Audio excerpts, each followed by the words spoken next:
Hello, this is Mark and this is a short informative video and a heads up to Canadian compassion clubs and dispensaries to wisen up, okay? Your days are numbered, okay? That's all I can say. There's a well-accepted rumor among these new MMDR program providers that the MMAR program providers are going to be out of business real soon after they start into business. Now, anyone can look up the statistics. The MMAR program ceases to exist on March 31st, 2013. The MMPR program starts the very next day. The MMAR program is simply out of all the things, the permits and all their regulations will expire across the year, and the last standing permit will be in 2014. Okay, March 31st. Okay, now the reality is London Drugs and other drugstores have paid millions of dollars for the right to sell marijuana from these new MMPR providers, and that's starting on or about April 1st. People will be able to go to the pharmacy and get a prescription from a nurse. So all those people who are now at a compassion club will be able, served by a compassion club, and other people throughout the country with similar, less critical needs are going to be able to go to a London Drugs, or I'm using that as an example, or other major drugstores who have these licenses to sell marijuana from these MMPR providers. And my understanding is going to be $8 a gram, and it'll be a leaf-bud combination, which is what they throw at us. And there's many legal reasons for the fact that they can't separate the leaf and bud, but that's another issue, okay? The reality is presently, all kinds of compassion clubs and everyone involved in the pot industry is protected by criminal law.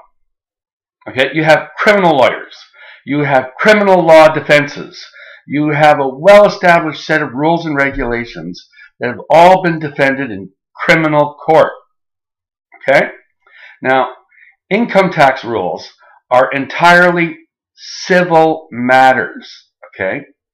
Now, to my understanding, someone can inform me on this, but I know of no compassion club who has been given or graced with a retail sales tax number, or the ability to collect the taxes on selling pot.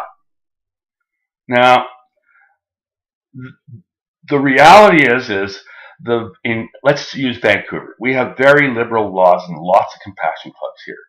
And as I expressed to them, it's not going to be Vancouver police coming through the doors shutting you down.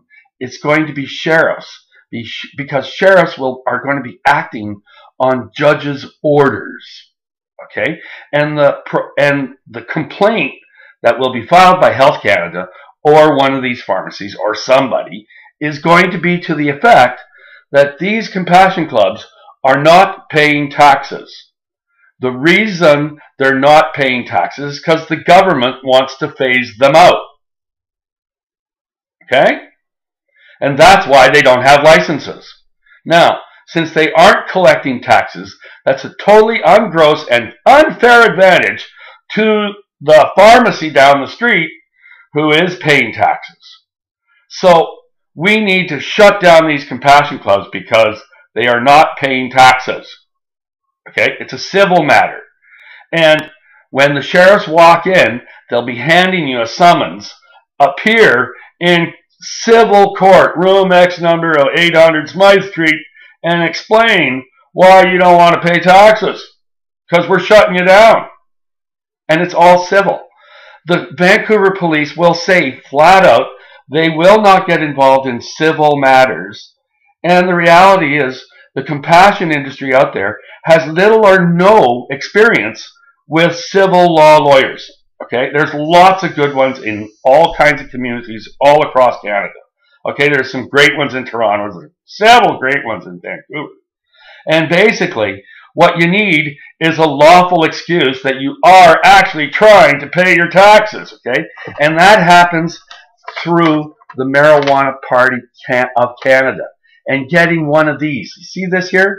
That's an authorization saying that, in this case, this is my electoral district saying, and saying pursuant to Section 403 of the Canada Elections Act and Section 127 of the Income Tax Act, I certify that this association, my Quadra Party, Marijuana Party EDA, is duly authorized, okay, as an electoral district.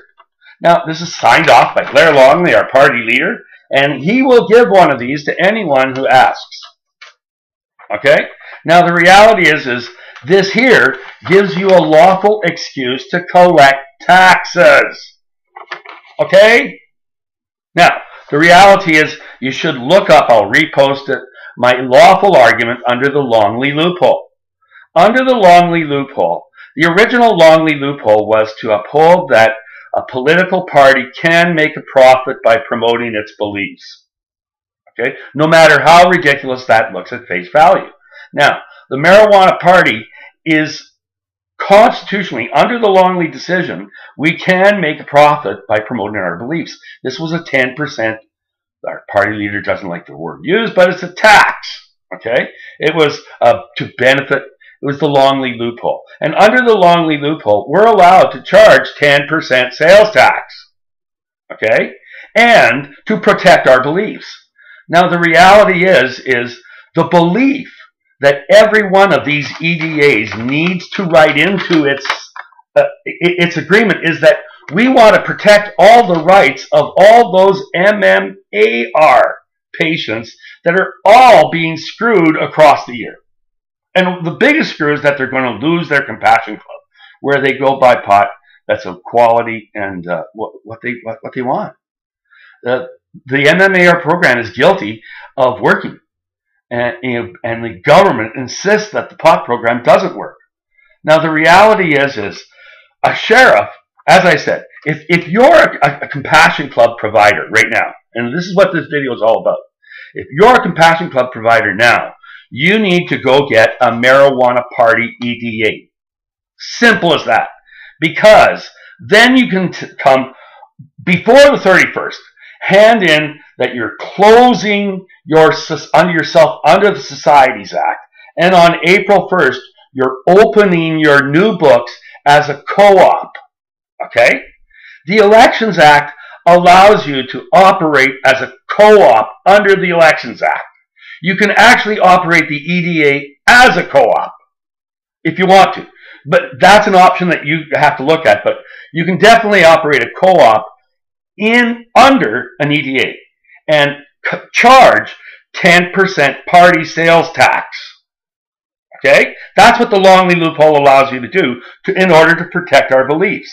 And our belief is that we want to stand under and protect all those people who like the MMAR program and want to continue being serviced under the MMAR program, because that's going to be phased out real short and quick with a civil motion done by Health Canada, Justice Canada, or the pharmacies, or all three together, saying that these guys aren't paying taxes, and the reason we don't want to pay taxes is because we're going with this new program. And then the Compassion Club will have to provide that, we don't want to pay, and the argument of we don't want to pay taxes won't fly. Yeah, we have to provide a better, all your criminal arguments of need greater than proceed, all those arguments are gone. It's civil court.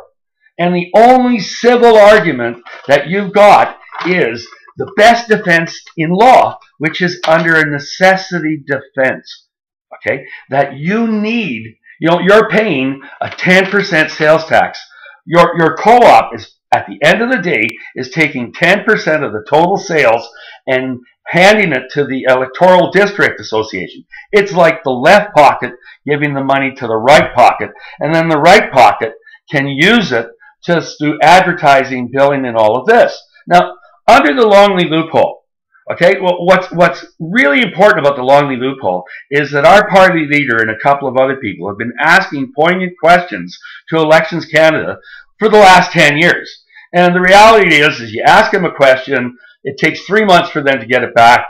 You have to ask a question from that last question, and you submit it in a week, and then they take 3 months to answer. And it's been ongoing. But at the last review, the Marijuana Party is allowed to collect up to $10 billion under the Longley loophole. Now, that's enough money to pay lawyers. Okay?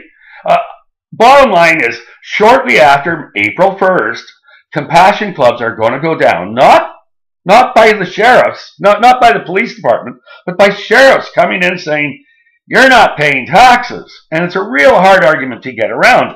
But you know what? The biggest, burliest sheriff will accept a piece of paper saying, but we are paying taxes under Section 127-3.2 of the Income Tax Act, which says we're allowed to collect taxes. Now, how does this work? Okay, you, the patient, okay, you, the club, at the end of the day, put 10% of the gross sales in a separate account called EDA pool of money. It must be spent on things for the party. But that includes rent, everything like this. But it also includes lawyers. Okay? Now, civil law is tort law. Okay? All you need is a good argument. After that, your lawyers can sit on their hands and wait for the Crown to come to them and set the date. But you know what? You're operating for 4, 5, 10, 15 years under tort law. And all you have to do is pay the lawyers. Okay? Normally, it would crush anybody. But you know what? In Canada, the ability to sell pot would raise at least $1 billion worth of taxes every year. No, let's not exaggerate. $100 million worth of party sales tax across Canada per year. Okay? Now, you can hire an army of lawyers on that. And you can also go and run in the next election and vote the bastards out. Because, you know, it really is a golden opportunity. We in Canada, up to about 3 months ago, we've only had the opportunity to fight it in criminal court. Okay? Now that the government has said, we're going to collect taxes and do all of this, okay, we of the Marijuana Party can now institute and say, no, we don't like your program that deprives 40,000 Canadians of a hard-earned right. And they've stuck their necks out, and their necks are going to be cut off. Okay, Harper just announced the building of $100 million worth of prisons as a starting point to put all of us in jail. Okay, and it's going to be done through the Income Tax Act because you're not paying your taxes. Okay, and under a political party, you know. That EDA is allowed to have officers who work at arm's length from the party in a co-op. The co-op is allowed to make a profit, okay? The party sales tax part of it is 10% of your pot sales, okay? That's going to be put in a separate account for you. And at the end of the year, we'll give you a tax credit, okay? Because that's a donation to a political party. And let's say you're getting the average $1,200 back at the end of the year. Well, the next line is party donations, and you'll put your $850 or $420 donations and taxes that you've paid to the party, and now you'll get it all back. Isn't that cool? 10% of your pot sales are paid back by the government every year. And that's the law. That's the law. They only limit you up to $1,200 because it really is unfair for the Canadian Tax Department because technically the money comes to the Marijuana Party and Revenue Canada pays you. Isn't that cool? That's the law. But you're in compliance with the Tax Act. Okay? Now, bottom line is, under a necessity defense, you better be paying taxes to somebody on April 1st. Okay? Because it's no joke. Shortly thereafter, they're going to come down to your ass. Not the police department, but the sheriffs, because you're not paying taxes. And the reality is and they won't give you a tax number. And bottom line is, once you get a properly run compassion club is not going to face charges. They're just going to be shut down. Okay, because it's civil court. Okay, clubs that are having, not balancing their books probably might get hit with avoiding, breaking rules of the Societies Act, and then be shut down. But, bottom line is the days are numbered for compassion clubs. They really are, okay? And the universal excuse, stand under the Marijuana Party of Canada and get an electoral district association, form a co-op under that you operate your compassion club, and start doing proper books and paying 10% of your total sales from your right pocket to the left pocket. And every lawyer, check with a good civil lawyer. Show him the paperwork that I'll post below this, and he'll agree that what I'm saying is the truth. You don't believe me? Go talk to a civil lawyer. Civil lawyers is something that the pot activists have never really pursued because we've never had a really good civil angle. Like, no, you can't shut us down. We are paying taxes under the Elections Act and under the Canada, the Income Tax Act. And all you need is an excuse to start due process in the court. And all the time that you're in court, your club's going to be open, collecting 10% tax, and that will pay your lawyer, pay everything that needs to be done real quick. Okay, and it's the only thing that will make you survive the oncoming crunch that's coming from your government.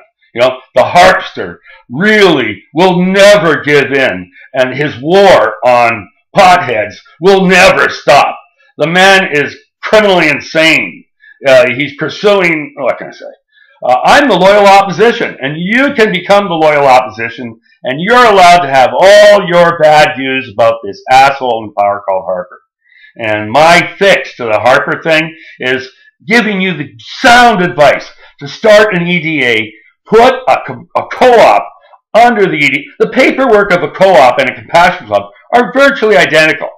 Okay? There's so little difference, it's incredible. Okay? The transformation of one is filing a form one day saying you're closing this, filing a form the other day, and you're doing it under a necessity defense in order to defend the rights of 40,000 Canadians who are being screwed. And that's a very good political message, and as the rubric of your EDA, you will find it extremely functional, because then you can stand under all those beautiful court rulings and expand on them, and you actually can go to criminal court or civil court because you're going to have all the money in the world.